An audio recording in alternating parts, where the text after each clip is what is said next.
Hi, everybody. This is Tony Khan, the producer and director of Morning Stories from WGBH in Boston.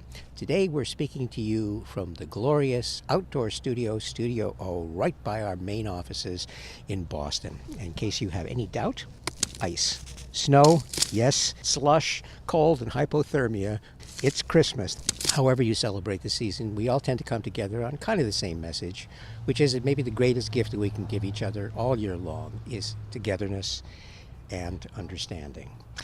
Today's morning story is, in fact, about one of the many forms that family can take for us.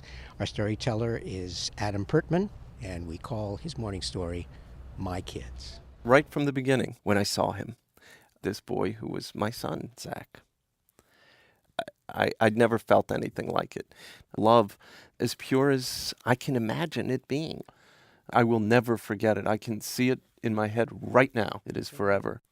My father, who died about a year ago, said, you're not going to tell him he's adopted, are you? Judy and I married late. We were among those late-blooming baby boomers who married late and discovered that we couldn't do it the old-fashioned way. And so we went to an agency, and when I went to that first informational meeting, and I was a reporter at the Boston Globe at the time, I went, wow, I need to write about this. When I was doing the series for the Globe, I was fairly cautious, dispassionate. I understood it had some impact emotionally. Still a journalistic exercise. Every journalist wants to write a book, and at some point during the writing of that book, my editor said, you got to put some of your own story in there. People want to know what you did. People want to know how you felt. The words that describe my kids, you're adopted, are still used as a playground insult. They've gone to school and had other kids make pejorative comments about adoption. They take their toll. They know that people don't think as well of them, not for anything they did, but simply for who they are on Earth. People ask me, do you have any real kids too? You know, that adoptive families are somehow lesser or different, or, you know, where's his natural mother? What's my wife, the supernatural mother? And somewhere in the writing of that book, it dawned on me, for the sake of the kids, we have to level that playing field. Every parent's dream is to make the world better for their children. This is about my kids. And it started consuming me. I started feeling it in ways that I can honestly say I've never felt anything before. I had to make a decision. I speak to lawyers, judges, child advocacy organizations, administrators of independent schools, because teachers have a pretty big impact on our kids, I think. I had to figure out can you be a reporter reporting on something and get phone calls from reporters who are interviewing you for their newspapers. And ultimately the decision I made, and it was a pretty risky one for somebody who ostensibly is doing something for their kids. I quit my job without a paycheck. But I knew that I wasn't going to do it as a journalist. I was going to do it somehow, in some other way. And I winged it for about a year after leaving the Globe.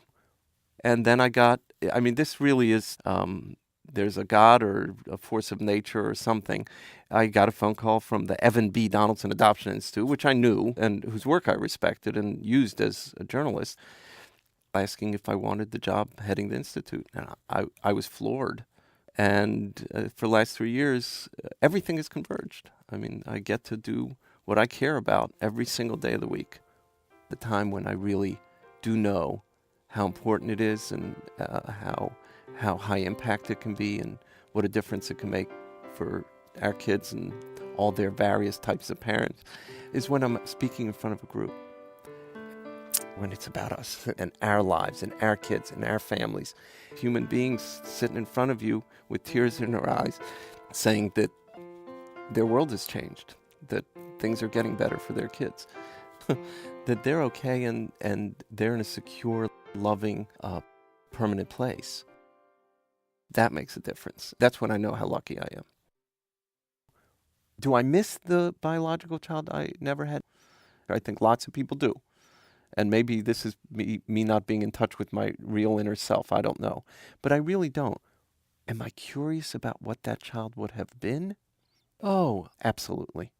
Absolutely. I don't have that mirror with my son. I don't have that mirror with my daughter. They simply don't look like me or act like me. They're both better looking than I am, and that's for sure.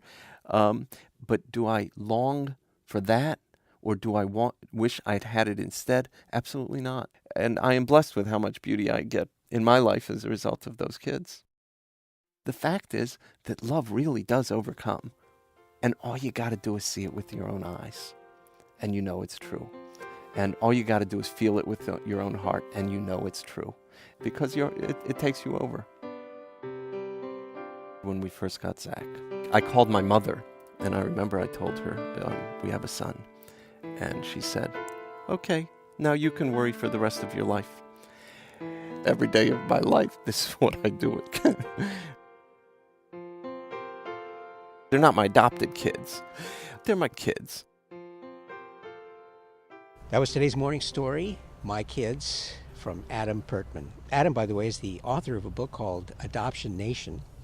He's involved in developing a series for public television called Adoption: An American Revolution. If you'd like to know more about that, you can check it out at adoptionfilm.org.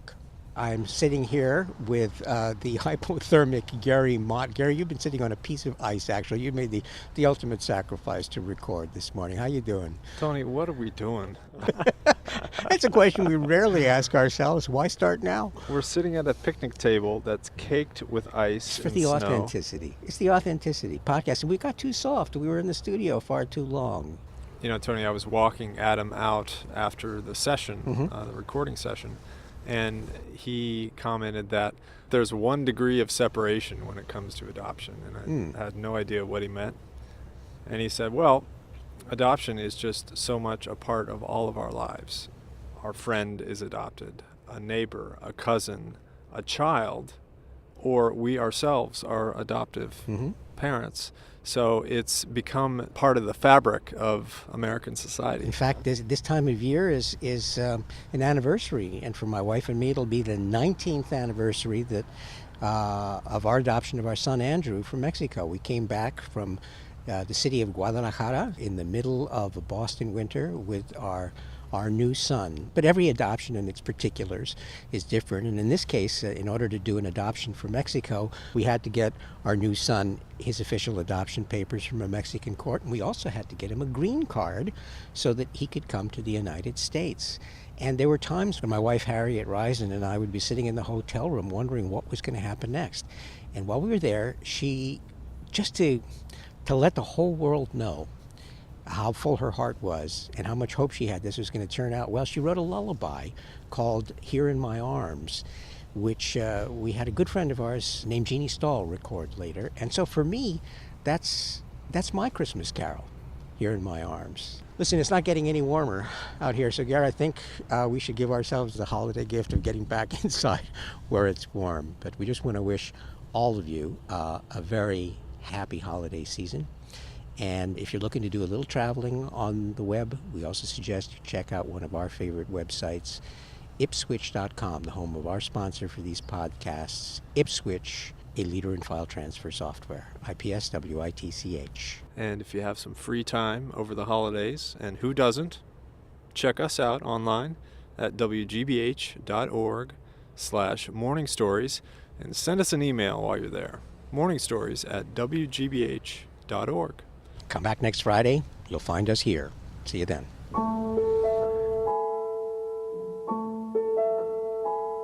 I waited for you, for my dream to come true.